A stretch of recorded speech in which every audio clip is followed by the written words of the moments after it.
Clôturer ce journal à présenter en parlant forcément de Notre-Dame. Nous sommes à J-7 avant la réouverture. Hier, Emmanuel Macron a effectué sa dernière visite sur le chantier.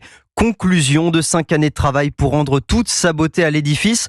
Une résurrection qui sera symbolisée samedi prochain par le réveil de l'orgue. Vous l'entendez, l'instrument abîmé par la poussière il y a 5 ans a été entièrement démonté de ses 8000 tuyaux, puis remonté.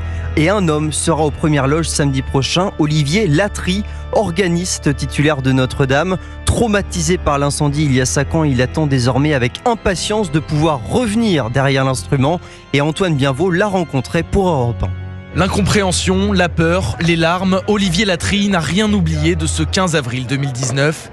De ce lundi où, depuis l'Autriche, il a appris impuissant la tragédie qui touchait sa deuxième maison. Je reçois un texto d'un ami qui me dit « Olivier, c'est horrible, Notre-Dame brûle ». J'ai tout de suite appelé mon collègue de l'orgue de chœur et il me dit « La flèche vient de tomber, tu peux pas savoir, c'est horrible ». 5 ans plus tard, sur le parvis d'une cathédrale qu'il contemple à nouveau avec des yeux d'enfant, ce souvenir semble pourtant bien loin, car l'organiste ne pense désormais qu'à son orgue et au réveil de l'instrument samedi prochain. L'archevêque va tout de suite s'adresser à l'orgue en lui disant « Ô orgue, réveille-toi, chante la louange du peuple de Dieu, etc. » C'est un moment chargé d'émotions. On entend réellement l'orgue se réveiller. J'attends ce moment avec impatience. Un retour très attendu derrière le grand orgue et un instrument à redécouvrir. Les auditeurs entendront l'orgue comme ils ne l'ont jamais entendu auparavant, puisque le fait qu'il n'y ait pas de poussière fait un peu plus résonner l'orgue. En fait, les surfaces sont totalement lisses et donc reflètent le son beaucoup plus qu'avant l'incendie. Une musique plus claire que jamais qu'Olivier Latry compte bien faire résonner dès le 7 décembre pour définitivement ressusciter l'orgue de Notre-Dame.